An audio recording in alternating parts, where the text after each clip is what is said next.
बिस्मिल्लाहिर्रहमानिर्रहीम। प्यारे बच्चों, हम पढ़ रहे थे श्री नगर से करगिल तक का जो एक सबक का उन्वान है।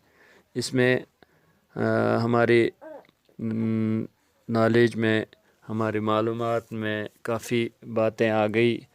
हम पहुँचे करगिल में हर तरफ बेद के दरख्त नज़र आते हैं। उनसे यहाँ के लोगों की ईंधन और चारे वगैरह की ज़रूरत पूरी हो जाती है। इस जगह छोटे सेब, खुबानी और दूसरे फलों के साथ साथ ज्वार और गेहूं की पैदावार भी होती है। यहाँ के फल छोटे छोटे मगर बहुत रसदार और मीठे होते हैं। इस छोटे से क़ित्ए ज़मीन के टुकड़े से ज़्यादा पैदावार हासिल करने की गरज से यहाँ उमूमन साल में 2 फसलें उगाई जाती हैं। गो ये इलाका मुल्क से अलग थलग होने और जोग्राफियाई वजूहात की बिना पर तालीमी और माशी लिहाज से पसमानदा। अब ज़्यादा से ज़्यादा बच्चे स्कूल जाते हैं। अब यहाँ बहुत से तालीमी इदारे मौजूद हैं, जिनमें प्राइमरी व middle school, higher secondary school और डिग्री कॉलेज शामिल है। कई स्कूल खालिस लड़कियों के लिए हैं। अगरचे लद्दाख की शरह ख़वानदगी बहुत कम है, यानी एजुकेशन बहुत कम है, मगर तालीम की तरफ रग़बत की वजह से इस शरह में इजाफ़ा हो रहा है। आज मुल्क के दूसरे हिस्सों की तरह कारगिल में भी मर्दों के साथ साथ औरतों की कसीर तादाद मुख्तलिफ़ सरकारी दफातर, हस्पतालों और तालीमी इदारों में काम कर रही हैं। सरकारी तालीमी इदारों के अलावा कारगिल में बहुत से निजी स्कूल भी काम कर रहे हैं। ज़िला के सरकारी दफ्तर जमा दफातर की नई इमारतें कारगिल से तकरीबन 4 किलोमीटर दूर बड़वा में तामीर की गई हैं। बड़वा में एक खानका है जो पूरे लद्दाख में मशहूर है। इस खानका की ज़ियारत के लिए हर फ़िरक़े से ताल्लुक़ रखने वाले लोग दूर दूर से आते हैं और अक़ीदत के फूल चढ़ाते हैं। कारगिल का कस्बा नबातुन जमा नबातात की वजह से सहरा जिसको रेतीली ज़मीन जहाँ पर पेड़ पौधे न हो, सहरा में नखलिस्तान की तरह दिखाई देता है। कारगिल के बीचों बीच बहने वाला साफ़ शफ़ाफ पानी का दरियाई सुरू इस मकाम की कुदरती खूबसूरती में इजाफ़ा करता है। ये दरिया आसपास भूरे नंगे पहाड़ों के दरमियान कुदरत का एक शाहकार नज़र आता है। इस कस्बे के आसपास बहुत से छोटे छोटे गाँव आबाद हैं। इन देहात में रहने वाले लोगों को आम ज़रूरियात की चीज़ें हासिल करने के लिए कारगिल ही आना पड़ता है। मुल्क और बैरून मुल्क से आने वाले सयाहों के लिए भी ये जगह बाइसे कशिश बन गई है। बाइसे कशिश यानी जिसकी तरफ दिल खिंच जाता है। कई सरकारी दफ्तर जमा दफातर, फार्मस और हवाई अड्डे की तामीर और दीगर वजूहात की बिना पर कारगिल की अहमियत में दिन दोगुना रात चौगुना इजाफ़ा हो रहा है।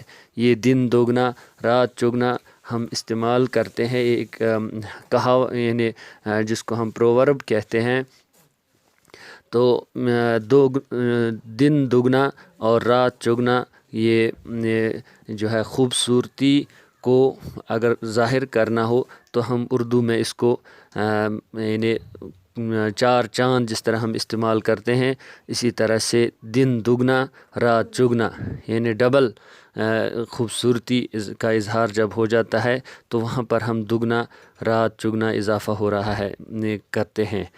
अनाज की वाफिर फराहमी, सड़कों की तामीर और मकामी पैदावार में इजाफ़े ने यहाँ के लोगों की उन तकलीफ़ जमा तकालीफ़ का काफ़ी हद तक इजाला किया है, यानी ख़त्म, जिससे उन्हें माजी में दो चार होना पड़ता है। दो चार होना यानी किसी चीज़ का सामना जिसको हम कहते हैं दो चार होना पड़ता है। कारगिल में मुसलमान और बौद्ध आबाद हैं, यानी मजहबी एतबार से जब हम पैदावार के एतबार से देखते हैं तो वहाँ पर उन्होंने बताया सेब है, खुबानी वगैरह पैदावार है।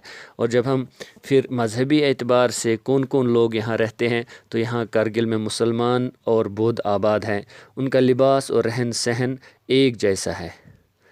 یعنی ان کا لباس کشمیر وادی کشمیر سے بالکل الگ ہے۔ یہاں کے لوگ بودھی، پرکی اور بلتی بولتے ہیں۔ یہ ایک زبان ہے، بودھی زبان، پرکی زبان اور بلتی زبان۔ البتہ اکثر لوگوں کی زبان بلتی ہے۔ کچھ لوگ دردی یا شینا بھی بولتے ہیں۔ یہ بھی زبانوں کے نام ہیں، دردی اور شینا۔ یہاں بدھ وہار، خانقاہیں، گنپے، مساجد اور امام باڑے پہلو بپہلو نظر آتے ہیں۔ اور بدھ وہار یہ بدھوں کی عبادت گاہ کا نام ہے، اور خانقاہیں جہاں پر بزرگوں اور کی عبادت گاہیں ہیں، یعنی جہاں پر بزرگ تنہائی کی زندگی اختیار کرتے ہیں۔ گنپے بھی بدھوں کی ہی عبادت گاہ کا نام ہے، جہاں پر وہ ان کے جو گرو ہوتے ہیں وہ بدھ ہوتے ہیں، مطلب ان کے رہنما، تو وہ وہاں پر عبادت کرتے ہیں۔ مساجد یہ مسلمانوں کی مسجد کی جگہ پہلو بپہلو نظر آتے، پہلو بپہلو میں نے نزدیک اور سب لوگ ان کا برابر احترام کرتے ہیں۔ یہاں کا مخصوص لباس لمبا چوگا ہے، فیرن کشمیری میں ہے، اور وہاں کا لمبا چوگا ہوتا ہے جسے گونچا کہا جاتا ہے۔ عورت اور مرد دونوں ہی اس چوگے کے ساتھ کمر بند کا استعمال کرتے ہیں۔ ملک کے دیگر حصوں کے ساتھ میل جول اور ثقافتی اثر جمع اثرات کے تحت نوجوان جدید یورپی انداز کے لباس مثلا پتلون، کوٹ، جیکٹ اور جینز پہنتے ہیں، لیکن پھر بھی لوگ مذہبی، تہذیبی اور ثقافتی قدروں کا لحاظ رکھتے ہیں۔ یہ تھا ایک یعنی سری نگر سے کرگل عنوان کے تحت یہ سفر نامہ، جس میں بڑی معلومات آئی ہے، اور اس میں بہت سارے الفاظ ہیں جیسے خطہ، زمین کا گھرا ہوا حصہ، منقسم، تقسیم کیا ہوا، زیر تعمیر، جو تعمیر ہو رہا ہے، صحت افزا مقام، صحت کو بہتر بنانے والی جگہ، اسی طرح سرب پھلک، بہت اونچا، بلند بالا، اونچے قد کا، بلور، شیشہ، درہ، دو پہاڑوں کے درمیان کا راستہ، تیرتھ